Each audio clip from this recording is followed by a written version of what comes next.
اعوذ باللہ من الشیطان الرجیم بسم اللہ الرحمن الرحیم۔ غرقد کیا ہے؟ غرقد کا درخت دنیا بھر میں کیوں کاشت کیا جا رہا ہے؟ یہودی اس کے لیے بے چین کیوں ہے؟ اسے شیطانی اور دجالی قوتوں کا درخت کیوں کہا جاتا ہے؟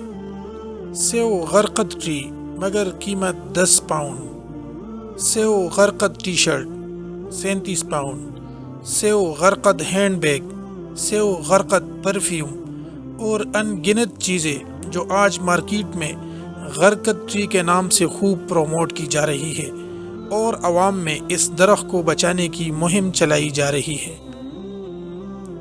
نیز اس سے حاصل ہونے والی کمائی کو غرقد کی درخت کو کاشت کے لیے استعمال کیا جا رہا ہے۔ غرقد کی درخت کیا ہے اور اس کے بارے میں حضور پاک صلی اللہ علیہ وآلہ وسلم نے کاٹنے کا حکم کیوں دیا تھا؟ آج کے ویڈیو میں ہم غرقد کی پر اسرار شناخت کے متعلق حقائق سے پردہ اٹھائیں گے۔ محترم دوستو، غرقد ایک جنگلی درخت ہے جو خاردار جھاڑی کی صورت میں ہوتا ہے۔ غرقد کو انگریزی زبان میں بکسترون اور یونانی زبان میں لیسم کہا جاتا ہے۔ یہ درخت 4 سے 5 فٹ اونچا ہوتا ہے، جبکہ اسرائیل اور افریقہ میں پائے جانے والے غرقد کے درخت کی اونچائی اس سے بھی لمبی اور گھنی ہوتی ہے۔ اسلامی تاریخ میں غرقد کا پہلا ذکر ہجرت کے فوراً بعد ملتا ہے، جب مدینہ منورہ میں مسجد نبوی کی تعمیر کی جا رہی تھی تو ایک صحابی حضرت اسعد بن ضرارہ رضی اللہ تعالی عنہ انتقال فرما گئے۔ نبی اکرم صلی اللہ علیہ وآلہ وسلم نے جس جگہ ان کی تدفین کے لیے منتخب کی وہ بقیع غرقد کہلاتی تھی۔ بقیع اس زمین کو کہتے ہیں جس میں درختوں اور پودوں کی جڑیں باقی رہ جاتی ہیں، اور اس جگہ پہلے غرقد کی جھاڑیاں تھی۔ یہ جگہ مسلمانوں کا قبرستان قرار پایا۔ بعد میں نبی کریم صلی اللہ علیہ وآلہ وسلم کی صاحبزادی حضرت رقیہ رضی اللہ تعالی عنہا اور حضرت فاطمہ رضی اللہ تعالی عنہا اور آپ صلی اللہ علیہ وآلہ وسلم کے صاحبزادے حضرت ابراہیم رضی اللہ تعالی عنہ اور کئی صحابہ کرام اسی جگہ اسی مقبرے میں سپرد خاک کیے گئے۔ جب مسلمانوں نے خیبر فتح کیا تو یہودیوں نے خیبر میں بھی اس درخت کو لگا رکھا تھا۔ نبی کریم صلی اللہ علیہ وآلہ وسلم نے فتح خیبر کے بعد غرقد کے درختوں کو کاٹنے کا حکم دیا تھا۔ حضرت عمر فاروق رضی اللہ تعالی عنہ کے دور خلافت میں یہودیوں کو عرب سے نکال کر عراق اور شام میں بسا دیا گیا اور خیبر کی زمینوں کے بدلے انہیں دوسرے مقامات پر زمینیں دی گئی۔ حضرت عمر کے دور خلافت کے آخری زمانے تک اس درخت کا عرب سے مکمل صفایا ہو چکا تھا، لیکن پھر بعد میں آنے والے خلیفہ اور بادشاہوں نے یہودیوں کو ان مقامات پر غرقد کی کاشت کروانے کی اجازت دے دی جہاں جہاں پر وہ آباد تھے۔ اب یہ سوال ذہن میں آتا ہے کہ نبی کریم صلی اللہ علیہ وآلہ وسلم نے خصوصاً غرقد کو کاٹنے کا حکم کیوں دیا تھا، جبکہ قرآن و حدیث میں تو شجرکاری یعنی پیڑ پودے لگانے کو صدقہ جاریہ قرار دیا گیا ہے۔ صحیح بخاری کی روایت کے مطابق حضور صلی اللہ علیہ وآلہ وسلم کا فرمان عالی شان ہے، جو مسلمان بھی درخت لگائے یا کھیتی باڑی کرے اور اس میں سے پرندے انسان اور جانور کھا لے تو وہ اس کے لیے صدقہ ہے۔ اس کے علاوہ جنگوں کے دوران حضور پاک صلی اللہ علیہ وآلہ وسلم نے سپاہیوں کو یہ تنبیہ کی تھی کہ راستے میں کسی بھی پیڑ یا کھیت کھلیان کو نقصان نہ پہنچایا جائے اور نہ ہی ان کو کاٹا جائے۔ شجرکاری کی اتنی فضیلت ہونے کے باوجود آپ صلی اللہ علیہ وآلہ وسلم نے غرقد کے درخت کو کاٹنے کا حکم کیوں دیا تھا؟ دراصل یہ درخت یہودیوں کا پاسبان ہے اور قرب قیامت میں اس درخت کا ایک انتہائی اہم رول ہوگا۔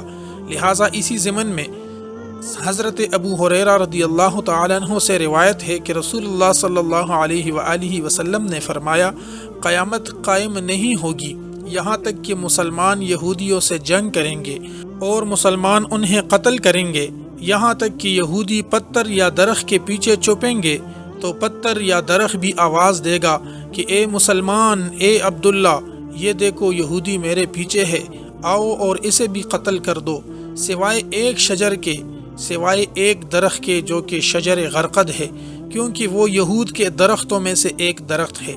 یہی وجہ ہے کہ مفسرین میں شجر غرقد کو شجر یہود اور گنگت درخت اور دجال کا ساتھی بھی قرار دیا ہے۔ اس درخت کو عیسائی کتابوں میں خاص کر انجیل میں شیطانی قوتوں کا درخت بھی کہا جاتا ہے۔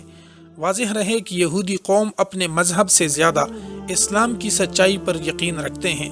ان کے محققین اور علماء قرآن اور حدیث کا مطالعہ کر کے اپنی ترقی کی راہیں کھولتی ہیں اور مسلمانوں کی کمزوریوں پر گرفت کرتے ہیں۔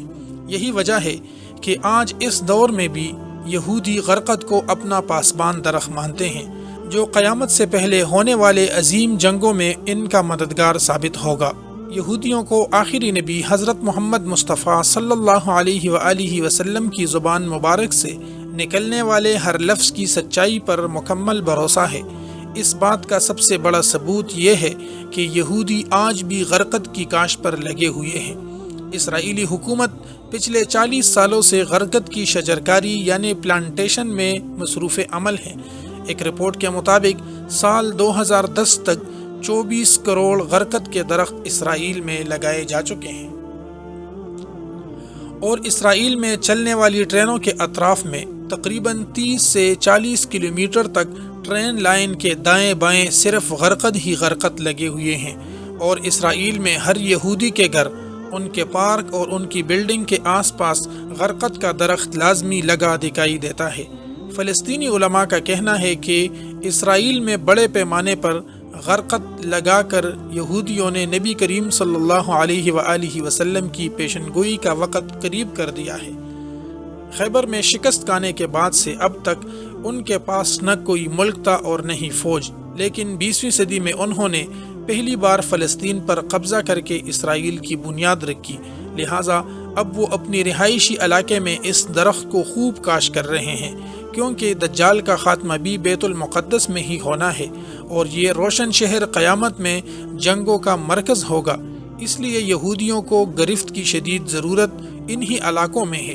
مارکیٹ میں آج غرقد کو مزید مشہور کرنے اور اس کو عام کرنے کے لیے غرقد کے درخت والی تصویر کی ٹی شرٹ، ٹوپیاں، بیگ، پرفیوم اور دیگر آلات اور چیزیں فروخت کی جا رہی ہیں۔ اگر اس پوسٹ کو غور سے دیکھا جائے تو اس میں ایک مرد اور ایک عورت درخت کے پیچھے چھپے ہوئے نظر آ رہے ہیں، جو اس تھیوری کو اور بھی مضبوط بنا دیتی ہے کہ غرقد کو انٹرنیشنل لیول پر کیوں پروموٹ کیا جا رہا ہے، اور یہودی نبی کریم صلی اللہ علیہ وسلم کی حدیث سے کتنی واقفیت رکھتے ہیں۔ یوز نیشنل فنڈ میں آنے والے ان تمام رقم کو غرقد کے درخت لگانے پر استعمال کیا جاتا ہے۔ اس تنظیم کا مقصد ہی دنیا بھر سے چندہ جمع کر کے ان سب کو درخت لگانے پر صرف کرنا ہے۔ اسرائیلی وزیر اعظم نے بھی 1999 میں خود اس درخت کو لگا کر غرقد کی کاشت پر عوامی سطح پر زور دیا ہے۔ یہود و نصارہ آج آخری نبی حضرت محمد مصطفیٰ صلی اللہ علیہ وآلہ وسلم پر ایمان نہ لانے کے باوجود آپ کے ہر لفظ اور پیشن گوئیوں پر پختہ یقین رکھتے ہیں۔ بحیثیت مسلمان ہمیں آج اپنے آپ کا محاسبہ کرنا چاہیے۔ کیا ہم آج خود کو محمد مصطفیٰ صلی اللہ علیہ وآلہ وسلم کے امتی کہلوانے کے باوجود آپ کی تعلیمات پر عمل پیرا ہیں؟ کیا ہمارا نبی سے محبت و عقیدت کی حد تک محدود ہے، یا ہم آپ کی تعلیمات اور سنت پر بھی عمل پیرا ہیں؟ نیز یہ کہ آج ہمیں چاہیے کہ اسلامی تعلیمات کے ساتھ ساتھ حالات حاضرہ کو بھی جانیں اور اس پر بھی واقفیت رکھیں، اور اپنے دین و ایمان کو بچانے کے لیے یہودیوں اور دجالی فتنوں سے قرآن اور حدیث کی روشنی میں ہم وقت آگاہ رہیں۔